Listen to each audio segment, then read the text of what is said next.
Next question is achievements of planning. हमने economic planning की, अब उस इकोनॉमिक प्लानिंग की वजह से हम लोगों ने क्या क्या अचीव किया, we are going to do that now.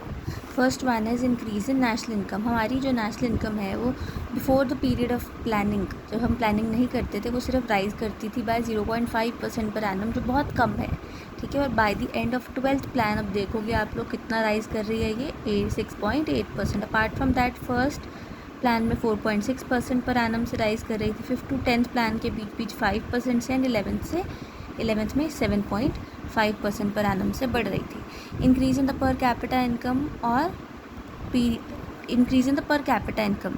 अब पर कैपिटा इनकम होती है पर हेड इनकम, ठीक है। बिफोर द प्लानिंग पीरियड 2.7% से इंक्रीज़ करी थी, पर अगर आप 11th प्लान में देखोगे तो ये 6% से इंक्रीज़ करी है, और 12th प्लान में 5.5%। अगेन अ गुड राइज, ठीक है।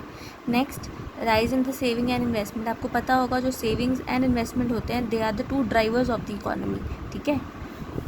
1950-51 में जो रेट ऑफ सेविंग था वो सिर्फ और सिर्फ 9.5% था नेशनल इनकम का। सिर्फ 9.5% सेव होता था इकोनॉमी के अंदर, और 9.3% इन्वेस्ट होता था।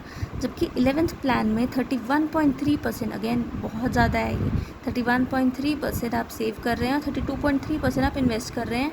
मतलब अगर हम कंपेयर करें 1950 से ये 11th प्लान तक का, तो इट्स अ गुड राइज, ठीक।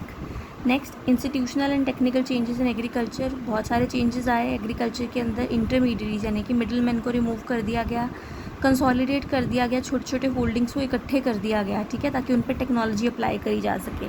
सीलिंग ऑन लैंड होल्डिंग्स, एक लिमिट फिक्स कर दी गई कि एक मैक्सिमम कितनी लैंड एक पर्सन होल्ड कर सकता है।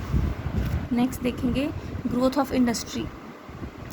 जो इंडस्ट्री है वो बिफोर प्लानिंग पीरियड हमारे यहाँ पे इंडस्ट्री एग्जिस्ट नहीं करती थी। जब हमें इमीडिएटली इंडिपेंडेंस के बाद इक्का दुक्का इंडस्ट्रीज़ जो थी वो एग्जिस्ट करती थी। बट अब के टाइम पे अगर आप देखोगे तो Indian economy, Indian industry 10th largest industrial economy है वर्ल्ड में। आप सोच सकते हैं प्लानिंग पीरियड के दौरान हमारी जो ग्रोथ रेट है इंडस्ट्री की 7% से 7.5% के बीच बीच वेरी कर रही है।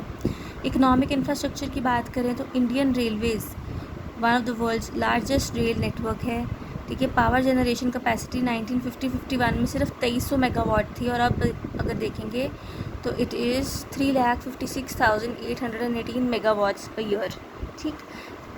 Next, there has been tremendous growth in the IT sector. IT sector में बहुत ज़्यादा ग्रोथ है।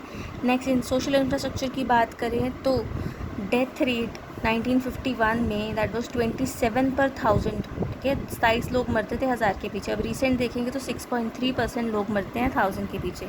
लाइफ एक्सपेक्टेंसी, इसका डेफिनेशन हम लोग पहले ही कर चुके हैं, दैट वाज 32 ईयर्स, ठीक है, इन 1951, और अभी कितना है 69.4 है। एम्प्लॉयमेंट की बात करें तो अनएम्प्लॉयमेंट का जो रेट है वो नीचे आ गया है।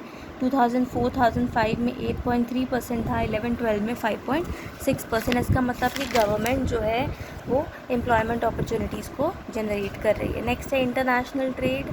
1948-49 इमीडिएटली इंडिपेंडेंस के बाद हमारा जो ट्रेड था, इंपोर्ट एक्सपोर्ट था बाकी कंट्रीज़ के साथ, दैट वाज ₹792 करोड़, ठीक है। और अभी कितना है ₹59,02,036 करोड़ 18-19 का, ये रिसेंट डाटा है, ठीक है। That's all for today.